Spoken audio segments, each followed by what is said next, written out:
Welcome and thank you for listening to our latest episode on the growing influence of private equity on the built environment. I'm Scott Winstead, FMI Consulting President.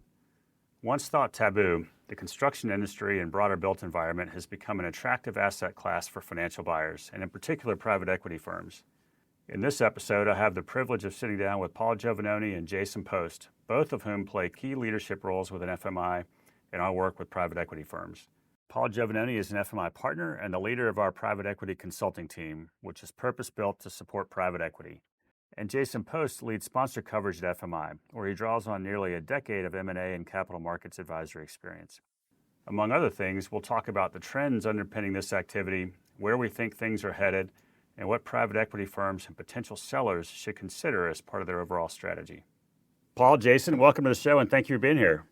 I'd love to start off with just a brief overview of your respective roles for context, just so our audience has a sense of how you both engage with private equity and with broader financial buyers. Paul, why don't you get us started?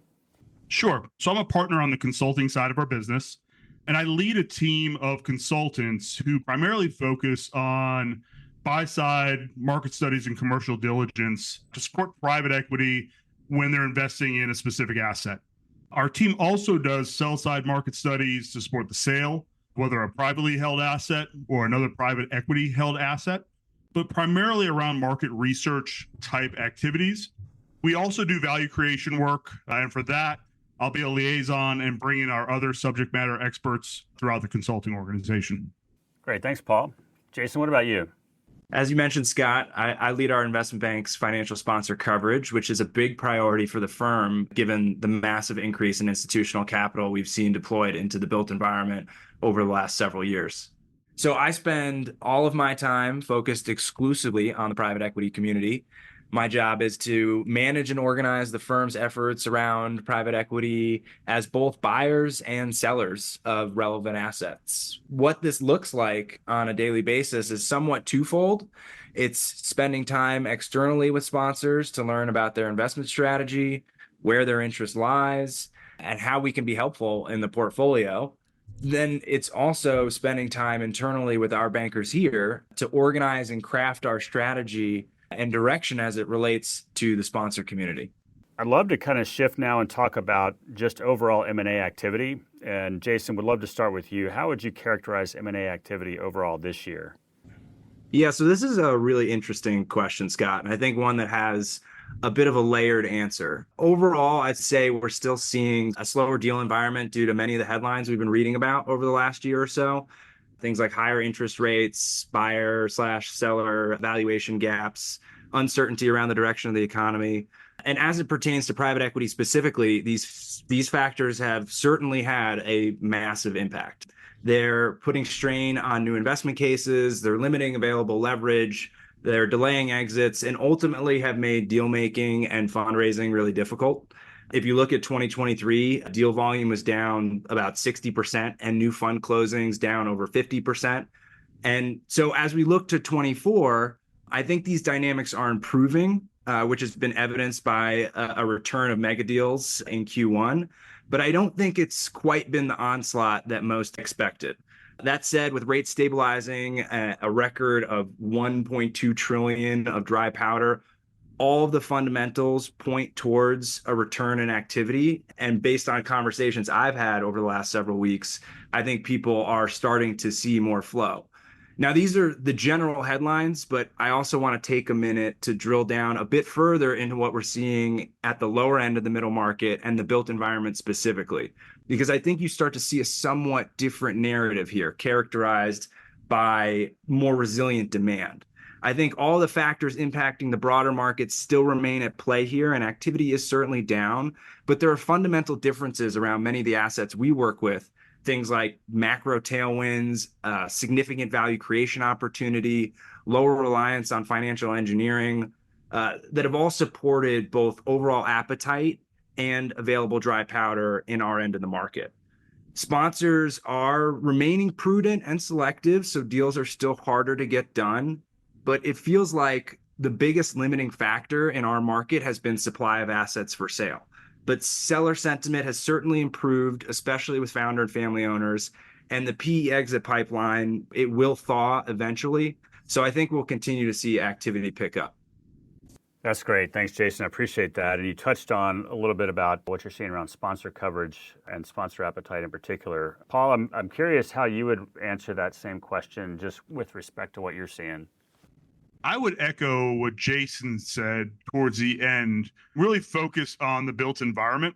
We this year have seen more activity in Q1 than we've ever seen. And it's likely a combination of those macro trends that Jason mentioned, but also the surge in interest in the built environment and the types of businesses within it. I think the other thing where I've seen more significant amount of activity is related to proprietary deals. I would roughly estimate 80% of the work we've done this year have been proprietary deals versus those out on the market. And so it seems like private equity is becoming far more proactive versus reactive in chasing assets in the market. So far this year, it's been fantastic for the work we do. We've done roughly twice the amount of work this year so far as we did last year. Kind of building on that answer, maybe Jason would start with you on this one as well. So how would you describe the evolution of PE activity in the engineering construction sector today versus even just 5 years ago? We're definitely seeing more and more institutional dollars flowing into the E&C space and the built environment more broadly. I don't have specific numbers around investment dollars deployed today versus 5 years ago, but I do know that despite the PE slowdown we saw in 2023, PE M&A made up around 50% of total deal making within E&C, which is a record year and up from approximately 20% 5 years ago. And look, I recognize that 2023 is a bit of a difficult comp, just given how slow M&A activity was. But I think it's nonetheless a testament to how much more private equity interest we're seeing in these sectors that were traditionally less of a focus for private institutional capital. I think we'll continue to see this trend evolve as investors seek to take advantage of the value opportunity in these sectors.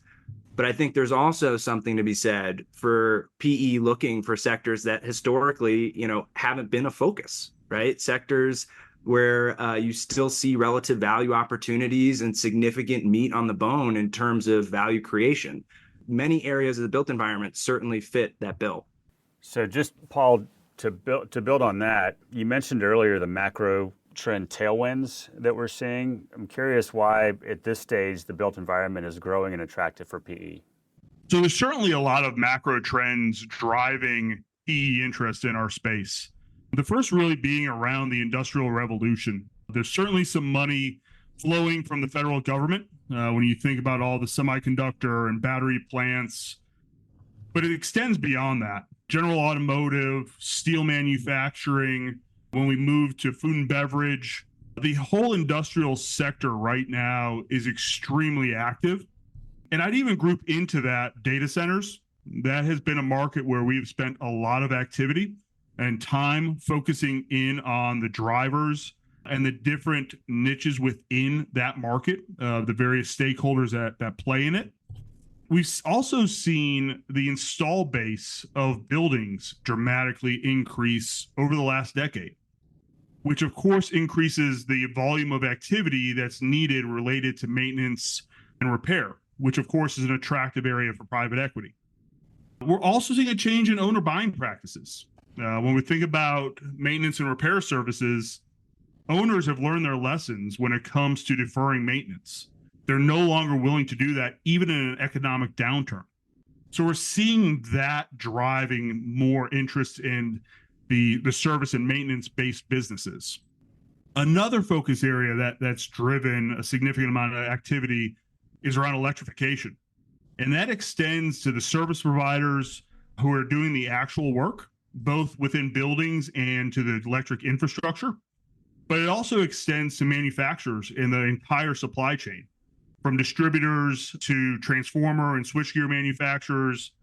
The industry is looking for a way to diversify from the large OEMs to a more stable supply base.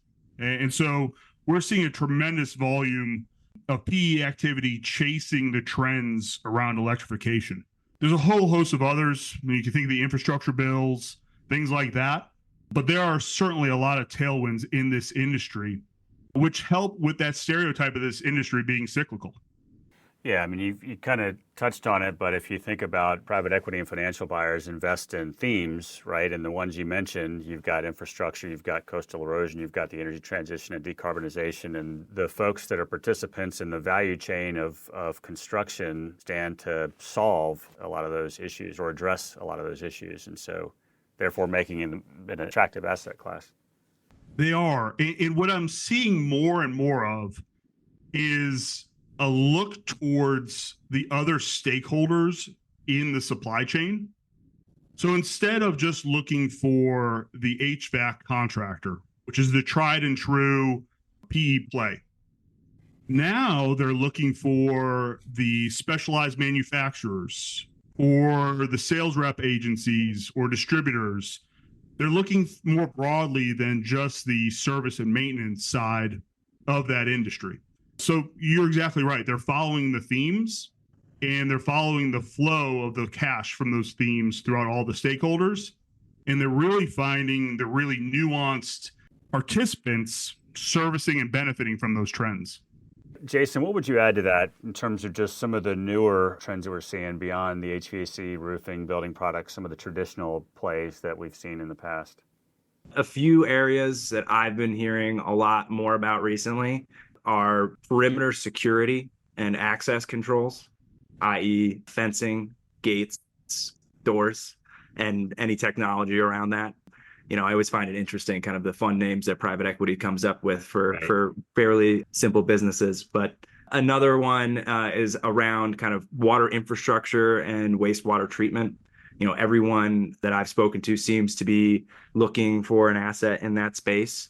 You know, and then, you know, to Paul's point, kind of things around infrastructure services, around the electrification of the economy, et cetera. And one other thing to kind of add to Paul's point around kind of the growing attractiveness of the built environment to PE, I think some of it also rooted beyond some of the macro tailwinds that we spoke about. Some of it is also rooted in kind of the maturation of the private equity playbook and private equity's, you know, interest in kind of finding new sectors to deploy that playbook, sectors that still present some of the opportunities that maybe some of the more traditional focus sectors of private equity historically have presented, and ones where there's that opportunity is still available.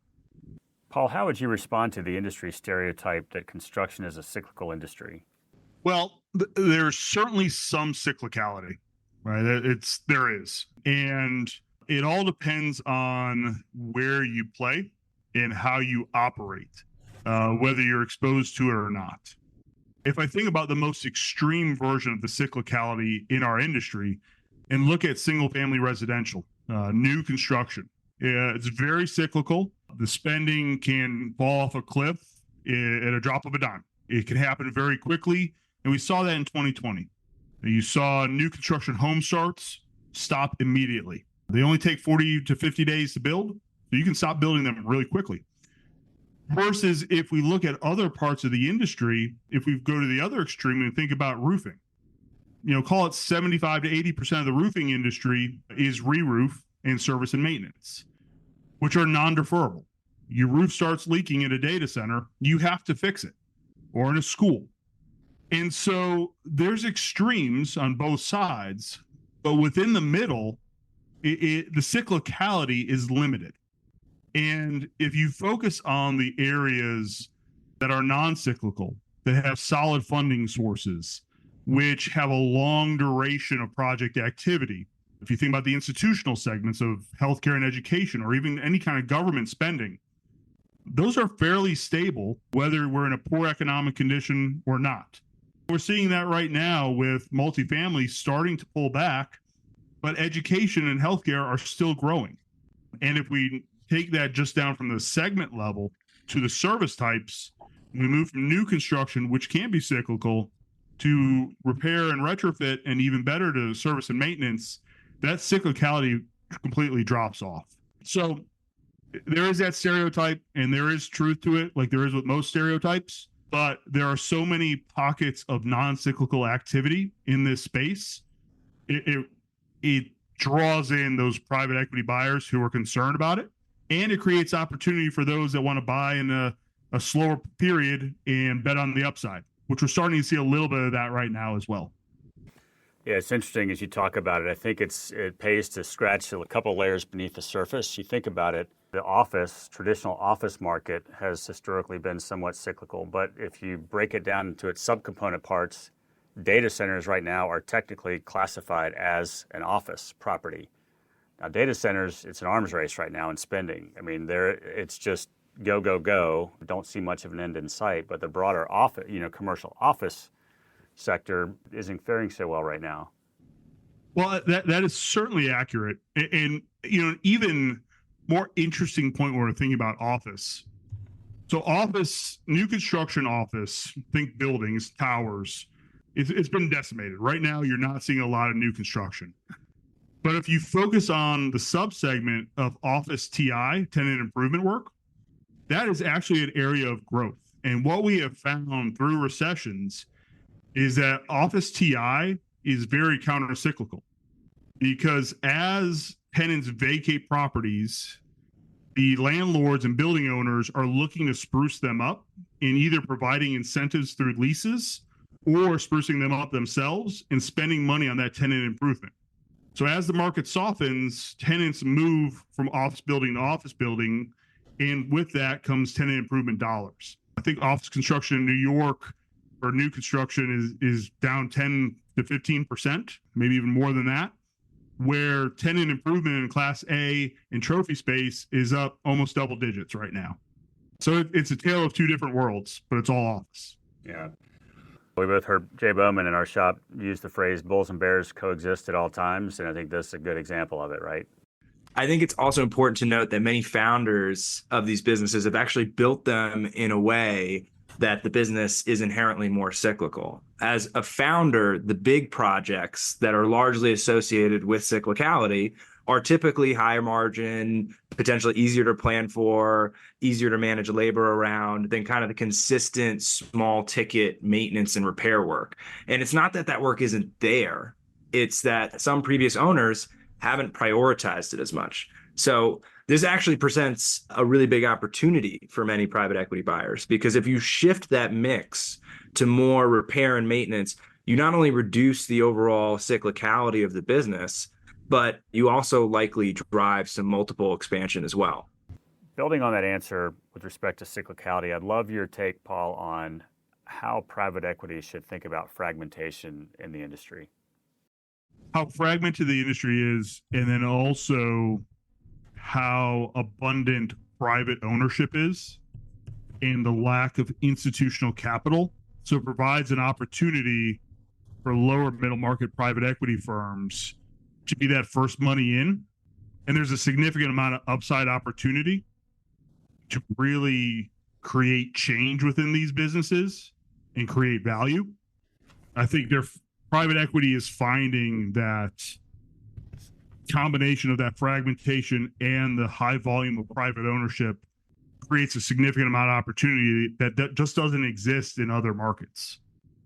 And I think the other thing that we haven't touched on is just the significant amount that construction activity as a whole, and I'm including new construction, I'm including repair and retrofit and service and maintenance, makes up of overall GDP, and what a significant driver construction is of the economy and the volume of dollars being spent.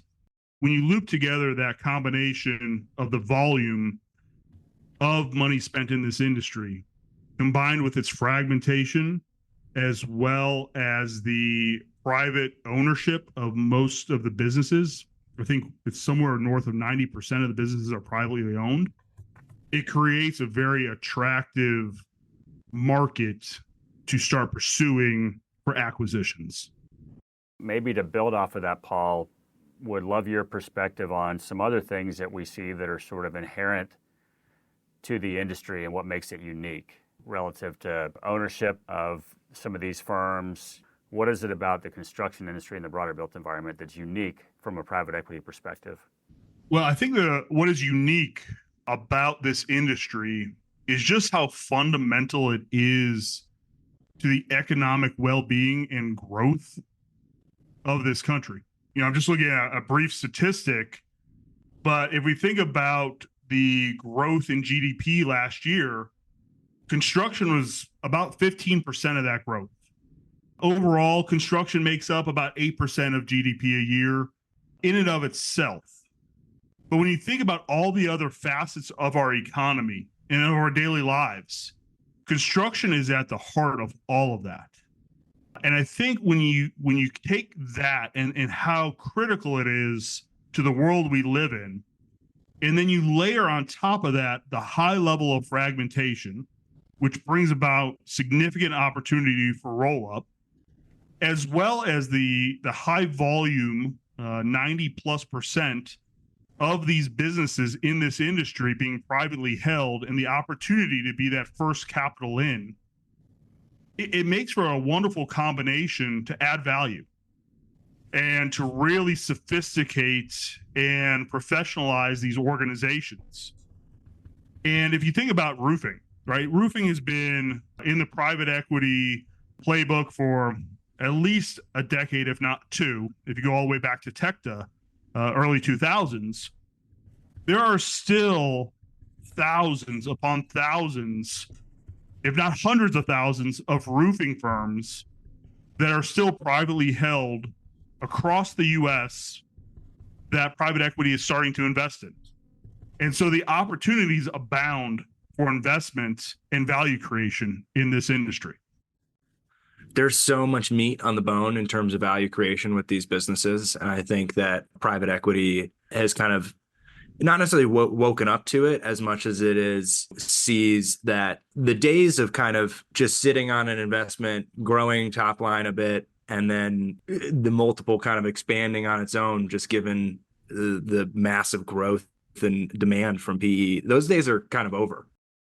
Now the investments that sponsors are making are going to really focus around these value creation levers. I mean, if you look at what has been driving the returns for private equity over the last 10 years, over 50% of that is related to multiple expansion. And there are certainly pockets within the built environment where, you know, that multiple expansion opportunity is still there. But the shift has really got to be to focusing more on value creation. Historically, the top line has been driven the other 50%, but margin improvement has been around 1% of the value creation. And that definitely varies when, you know, depending on which end of the market you're looking at and which GPs. But as a whole, private equity is starting to turn its head towards, we really need to find opportunities where we can truly create value. And maybe that is through things like inorganic M&A, but I think it's to a lot of, to Paul's points around kind of professionalization and really rolling up your sleeves and actually driving improvement in the business itself. So, Paul, what would you add to that?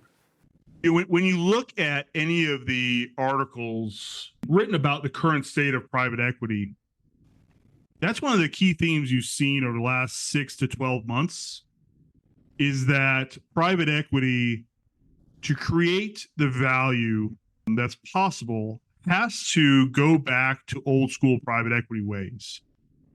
Truly rolling up your sleeves, like Jason said, and doing core business fundamental improvements to drive that value. It's no longer a mathematical equation and moving numbers around and financial jujitsu to create that value. It really is about improving these businesses. And going back to my comments around just how private this is, it's founder owned. You know, a lot of these founders have made the decision, do I invest in the company or do I buy a new boat? And now with private equity, you have the ability and the capital to make these improvements and really drive these businesses upward. And there's a significant volume of that opportunity in this industry, which I think is wonderful. And I think it creates that opportunity for private equity. And I think they're starting to see it. What are some examples, Paul, of what you're seeing in some of the work that your team does with clients, you know, rolling up your sleeves and really building tangible value? Well, there's the obvious of bringing in a full suite of professional managers, truly professionalizing functions like HR and business development putting in all of the tools necessary to really drive the operation side of the business. But then it's also figuring out ways to improve the lives of the employees, which of course is going to drive significant value. This is a people business. And so you see a tremendous investment in the people.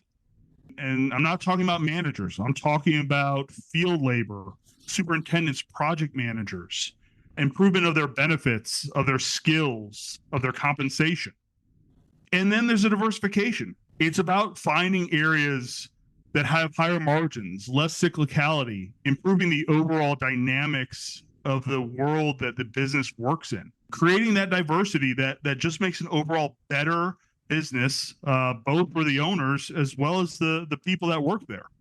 Well, and from a founder perspective, we will often see how a lot of the decisions, if not all the really important ones, flow through the singular individual and the founder. And to really scale and to grow and to build, you've got to build a leadership team that's capable of stepping in and making some of those decisions. And, if the founder's still calling all the shots, that's a problem. We talked about stereotypes and the stereotype of the cyclicality of our industry. I think the one stereotype that also lingers is the stereotype of private equity in the construction industry and a mismatch of cultures. And it's a stereotype that goes the other way, where the owners of businesses within the built environment see private equity as a dirty word. And I can speak from firsthand experience that the majority of the private equity firms that I work with really have blue collar roots. They care about improving these businesses. They care about making it a better environment for the workers. They care about continuing the legacy of the founder. And so I think there's a stereotype to overcome with just what it means to bring private equity into this space. Again, I can speak firsthand that I have worked with amazing private equity firms that really want to roll up their sleeves and understand this industry and improve it. And that's exciting, that it's going to improve the lives of the members of this industry. Historically, private equity has been thought of as kind of this Wall Street business model. That definitely still exists. I mean, if you look at the top managers, I mean, those firms still have, major Wall Street roots, but private equity has grown so much in the last, 10 years. There's this whole end of the market, and I think specifically when you look at the lower middle market, a lot of the firms active in that area, as Paul mentioned, have blue collar roots and really don't necessarily have that same buttoned up Wall Street feel that a lot of the top managers do.